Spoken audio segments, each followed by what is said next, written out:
কোরআন শরীফে আল্লাহ পাক বলছেন, ওয়ালিমান খাফা মাকামা রাব্বিহি জান্নাতান, যে আমাকে নিয়ে ব্যস্ত থাকে, আমাকে খুশি করা নিয়ে ব্যস্ত থাকে, হালাল সুন্দর পবিত্রতম জীবন কাটায়, আমি আল্লাহ তাকে 2টা জান্নাত দান করি।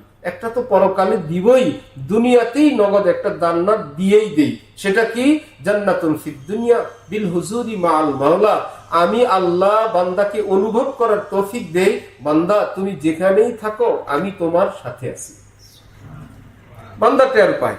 এই জন্য আল্লাহওয়ালা যারা হন, দুনিয়াকে সম্মান করেন, ইজ্জত করেন, যাকে যে সম্মান মর্যাদা এজাজ একরাম মেহমানদারি করার সবটা করেন, কিন্তু এই কারো পিছনে পিছনে ঘুরার কিংবা রাজা দেখে বাদশা দেখে অনেক বেশি কাপাকাপি করার এটা করেন না। আরে ভাই, যে ব্যক্তি সূর্যের সঙ্গে থাকে চেরাগ দেখলে ভয় পায়? সূর্যের সঙ্গে থাকা ব্যক্তি কি চেরাগ বাতি দেখলে ভয় পায়? সে তো বলবে